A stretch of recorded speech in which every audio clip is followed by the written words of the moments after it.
McCartney is an interesting personality. You know, as a fashion designer, she has made a really, really successful career with an absolute dedication to work. She has worked very, very hard over the years and has a very successful line as a product of that.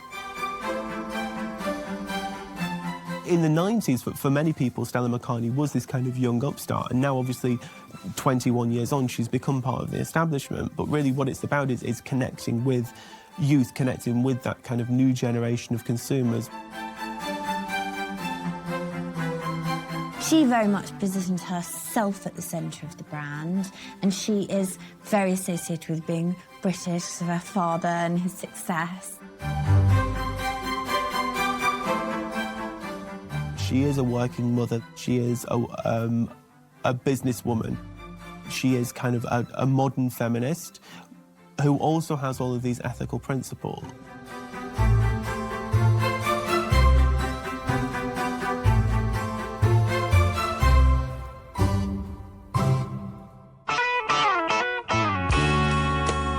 Stella McCartney was born in September 1971 in London. Her father is Paul McCartney, and her mother was Linda McCartney. When she was born, it was in the wake of the Beatles splitting up. So her father and mother had a new band that they were working on called Wings. So when she was very, very young, she travelled the world with them. When that band broke up, they moved to Sussex to an organic farm. And actually, that period was very normal, and that was something that her parents really wanted. At the same time, she also went to local state schools rather than private education. Her parents were very insistent that Stella and her brothers and sisters all had a normal upbringing rather than the kind of rarefied atmosphere of the rich and famous. Stella McCartney always says that she became interested in designing clothes in her early teenage years. She was aware of her appearance, and obviously she grew up with her mother and father, and her mother was fashionable. She bought clothes from designers like Karl Lagerfeld at Chloe, and she was very aware of her appearance. The first thing that she remembers designing was a jacket when she was aged 13, but by the age of 16, she was already making her first steps into the fashion industry. At that age, she went to assist on Christian Lacroix's first haute couture collection under his own name, which is in 1987. And there are recollections from journalists at the time that Stella was the person that was going and putting the programmes on the seats for the different editors and helping arrange the flowers at the side of the catwalk for that debut. Before beginning her studies at Central St Martin's, Stella McCartney went to work for her father's Savile Row tailor, Edward Sexton. She's made a great deal about that period in her life because a lot of Stella's clothes are based on English tailoring, on English men's tailoring, and translating that into a women's wardrobe.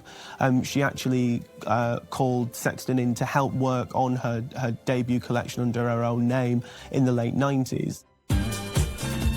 Stella, first of all, studied at Ravensbourne College. She studied her foundation course at Ravensbourne and then went on to study the BA in fashion at Central St Martin's. For her graduation collection, I think it's fair to say that she pulled some strings in terms of her family connections. Her graduate collection at Central St Martin's went down, went on the front pages of every newspaper.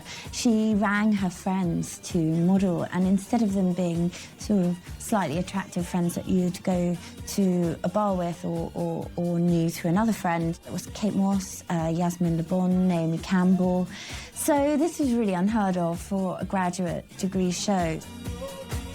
I think Stella McCartney would have garnered press attention no matter what she did. She is Paul McCartney's daughter, and that will always be newsworthy. Her graduation collection was always going to get more coverage than anyone else's would in comparable circumstances.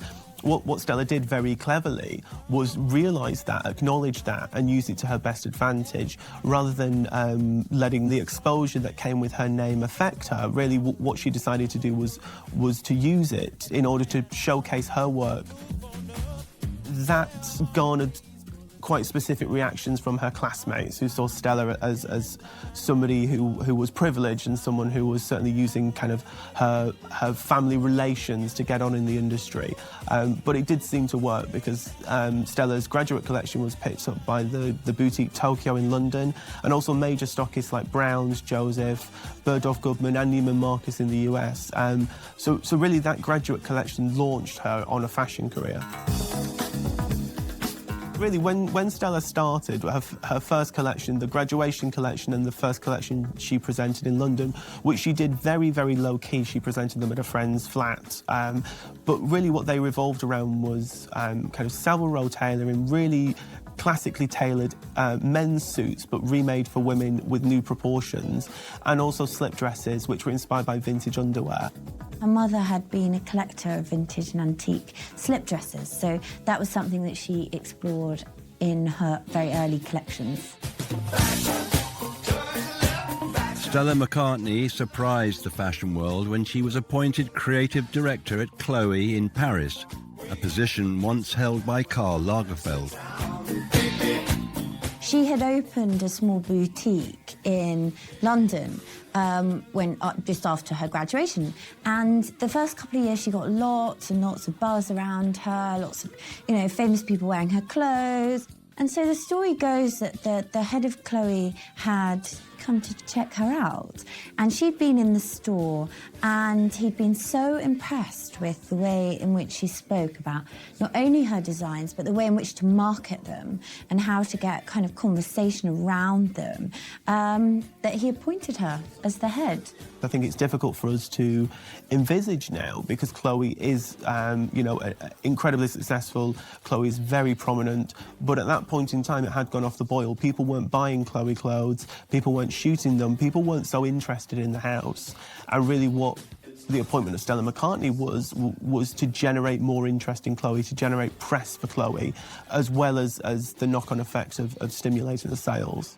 So off she went to Chloe, and she took with her the now celebrated designer Phoebe Philo, who was at the time her assistant, which is very interesting to see their sort of shared languages. When Stella went there, she did kickstart sales. That sense of femininity that she was always espousing as essential to her work really tapped in with the kind of glory days of Chloe in the 70s under Lagerfeld, when it was very much about a kind of floaty idea of femininity, very much about the clothes that, coincidentally, Stella McCartney's mother had been wearing. So for Stella McCartney to go in on the back of a 70s revival that was still happening at the end of the 90s, to talk about Chloe's identity in the 70s, it's really about kind of going back to the heart of what Chloe was about and then kind of harnessing that to current trends in fashion. And what Stella offered was this kind of soft femininity mixed with masculine tailoring, which was very much part of a current fashion conversation going on across the world at that point in time. She did have a great deal of success at Chloe. She did bring it to a new prominence. She did sell more clothes. She certainly made it feel more contemporary and gave it more of an identity. And when you look at Chloe today, it's actually trading off that kind of 70s revival identity that Stella McCartney re-established for it. I think the novelty prints, slogans, the tropical fruits, pineapples, the horsey motifs, they were really popular, and they did exactly what the head of Chloe had intended. They engaged a much younger audience, and actually their kind of pickup was phenomenal. There was a great success. In 2001, Stella McCartney launched her own label. I think it was a very big statement for Stella McCartney to branch away from Chloe and to launch her own label. Which was then launched with the Gucci group, led by Tom Ford and Domenico De Sol. Really, in 2001, when she was establishing her own label, what she had to ask was what was the identity of Stella McCartney. Fashion had moved on enormously since 1997, which was the last time she'd shown under her own label, when it was kind of a small indie operation based in London. This was a fashion show with the backing of an enormous conglomerate, a conglomerate that was equally snapping up other design labels. It had bought Balenciaga. It had also bought Alexander McQueen. So Not only was there a lot of pressure on Stella independently, there was also rivals. There were also people that she was being compared to. And when you look at that collection, really, she hadn't quite figured out what her identity was. Actually, her first collection wasn't very well received. And then subsequently, they have been, over the years. So she has a very kind of laid-back sort of aesthetic, tailoring, slip dresses, silk. It's always staying to this kind of specific palette and very wearable. I think that's an interesting thing. This one piece will make 52 layers. Watch on mobile devices or the big screen. All for free. No subscription required.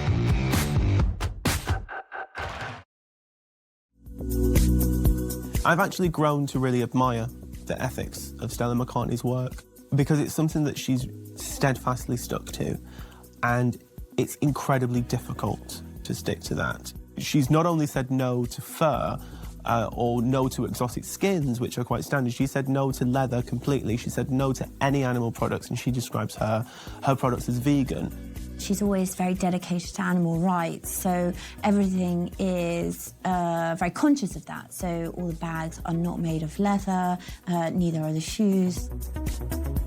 It's a very kind of a brave stance for Stella to take, and very difficult. It's also something that's paid off. The interesting thing, I feel, is that even though Stella uses, fake leather, Stella uses fabric in place of these normal textiles. She uses fake fur instead of real fur.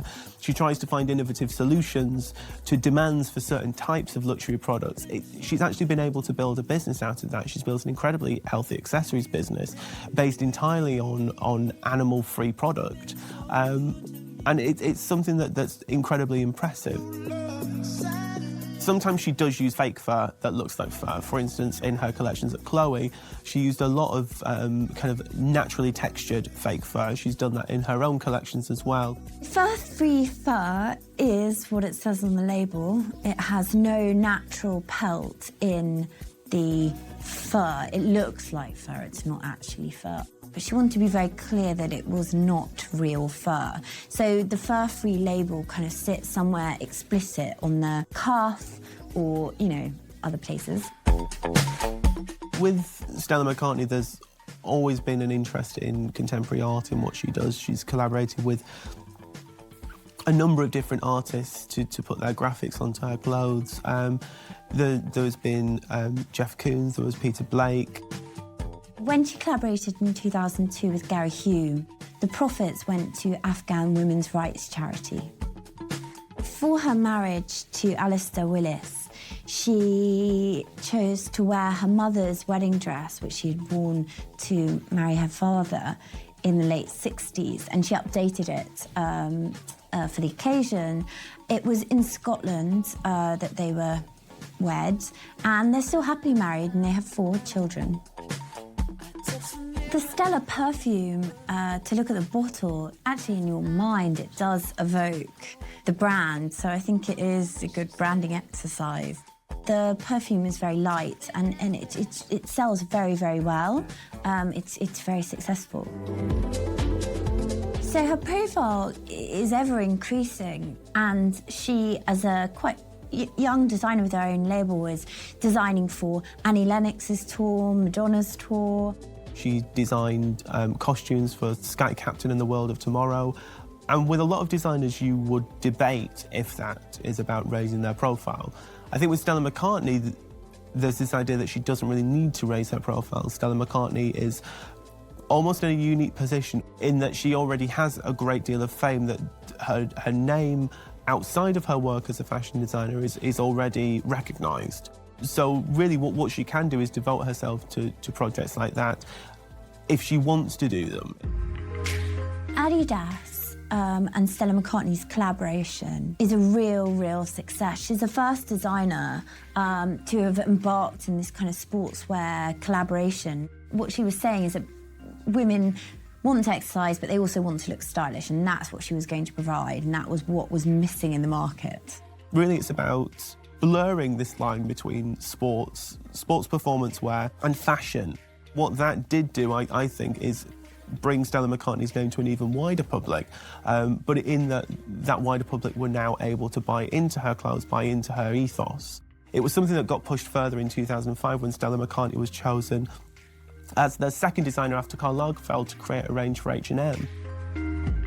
Stella McCartney for H&M was around 40 pieces. She created the line by looking at her previous designs and kind of rehashing, reworking her favourite 40. What that was about was, I guess, a really good exercise for Stella McCartney in terms of determining what her signature items was, what was the essence of Stella McCartney as a brand, and how could you translate that into the mass market. And when you look at the Stella McCartney H&M collection, I personally think it's one of the best collections she's ever done, because it's the kind of core of what she's about, the sort of tailoring, a softness, a femininity, a love of embellishment, innovative details, a touch of lingerie. It's all there in this incredibly tight capsule collection. In 2007, Stella McCartney decided to expand into skincare. It's interesting because that's obviously something that's generally the preserve of much bigger players. So for Stella to be expanding into skincare so early on was quite a statement.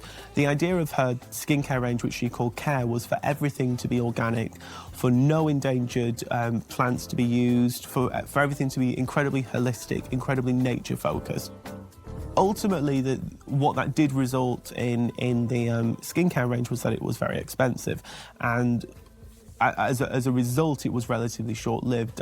Stella was only selling Care for 4 years. It was folded in 2011.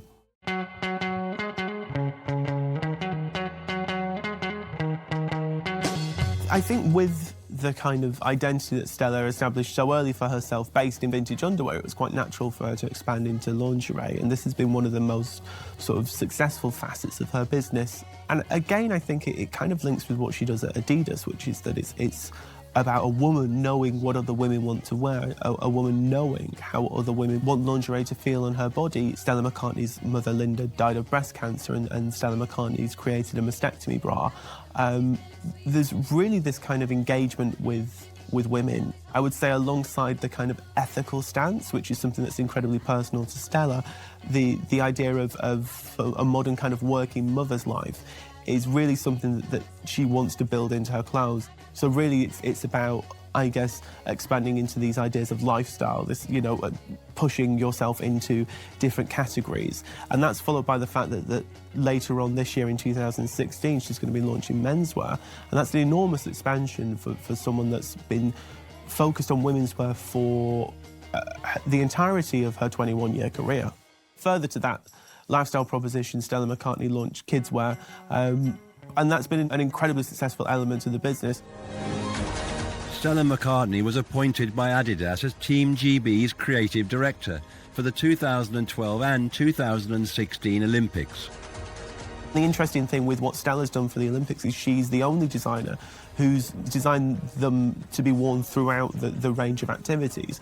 And out of all Olympic designers, she's the first person to do that, the first person to actually apply her skills to clothes that will be worn in one of the most grueling sports contests in the world.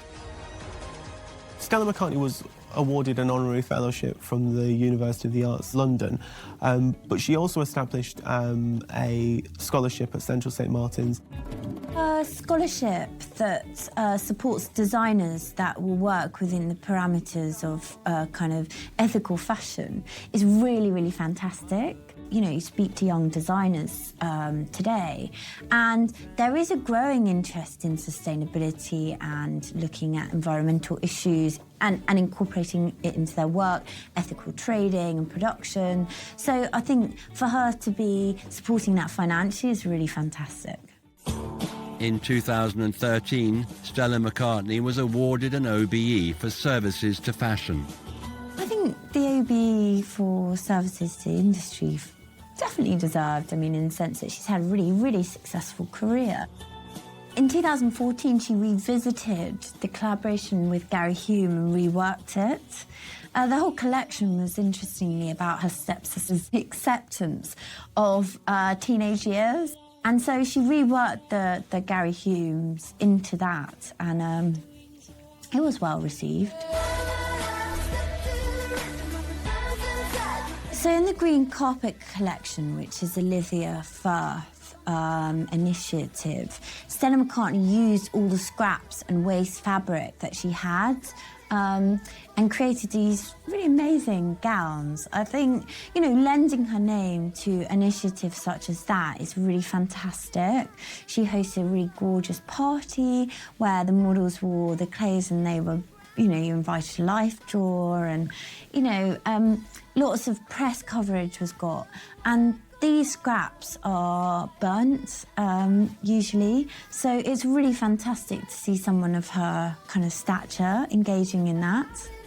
I think using younger models or kind of personalities within her fragrance advertising campaign, the new fragrance Pop, so Lourdes, Madonna's daughter, and Grimes, the musician, for example, does definitely engage a different audience. I mean, even the kind of discussions online and the platforms that they were on, it definitely reaches somewhere different.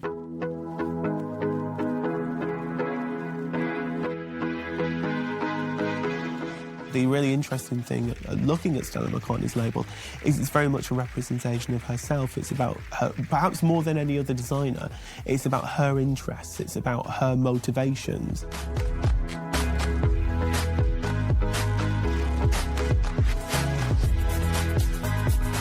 Stella McCartney's legacy, I personally think it's still kind of being developed. I think her time at Chloe will be remembered, and then her line itself. I do wonder what will be the standout moments. I think maybe it's almost a little too early to tell, but I think she will definitely be known as clothes that women enjoyed wearing.